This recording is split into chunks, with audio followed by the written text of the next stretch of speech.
Integrated into the ASAP 2008 release is an HTML help system.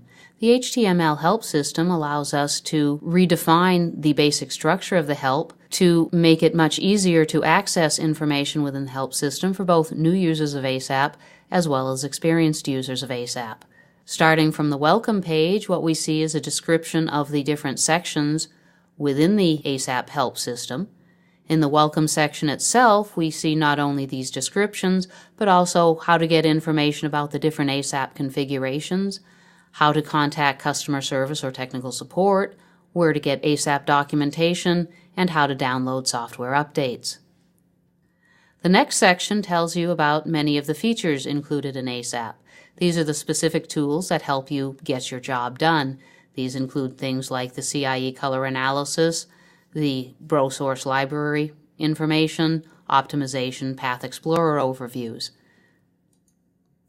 Under the ASAP interface, what we have are the interface tools within ASAP. How do you interact with ASAP? These include the workspace, the toolbars, information about the ASAP builder, and many other functions within the software. The Building Your System section is important for people who are starting to use ASAP or haven't used ASAP in a while and need a bit of a refresher. As you can see, it's broken down in a way that emphasizes the four-step ASAP process of building and verifying your geometry, building and verifying your sources, tracing the rays, and then performing analysis on the data.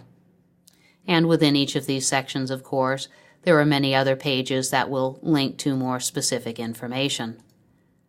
The Quick Reference Guide refers to several pages within the ASAP help that just give a quick reference to many of the commands within ASAP. The commands are broken down into sections related to your system geometry, your system sources, and your ray tracing and analysis. There's also some information about formatting macros. Commands and macros provides an alphabetical access to the different commands and macros within ASAP, and by selecting a particular command, you can get information about the syntax, the different options, as well as a description of each of those commands or macros. Under scripting language concepts, we have alphabetically sorted different introductory and advanced topics about using ASAP. So if there's a particular topic you're interested in, one way to find it is by looking under the scripting language concepts. Another way I might need to use the ASAP help is, for example, say I was interested in a particular subject, but I wasn't sure of a command that was appropriate, or even if there was an ASAP command, but I wanted to know how ASAP would handle a particular form of analysis. I might go to the index, and let's say, for example, I was interested in CIE colorimetry.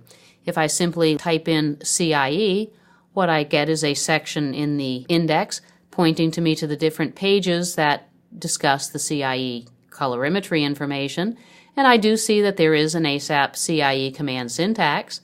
So if I click on that option, where I will go is to the ASAP command syntax page, and again I'm going to get the information about what the form of the ASAP command is, as well as a description of any command arguments that are appropriate. I also see that the parent topic for this particular command is the ASAP CIE color analysis overview page. So let me just click on that, and I'm going to get a much more detailed description about the CIE color analysis capabilities within ASAP. And I can choose any of the other pages related to this subject simply by clicking them as well. Another way I might choose to use the ASAP help is maybe I have already started to write an ASAP file and I need some help with a particular command. So let's say, for an example, I was interested in the user APOD command. As soon as ASAP recognizes that I have typed in an ASAP command, in this case user APOD, it will give me a tooltip that gives me the basic data and parameters necessary, but I can also click on command reference and it will take me to the page on user APOD in the ASAP help system. And I can get, again, information about the command syntax itself, as well as a description of any of the parameter options, further information about a description of the command, and then I can choose to look more specifically at user APOD examples. And in this particular case, If I'm interested in appetizing in a direction cosine space, let me take a look at this particular example. And what we have is how to use user appetization and how to apply that to an ASAP source.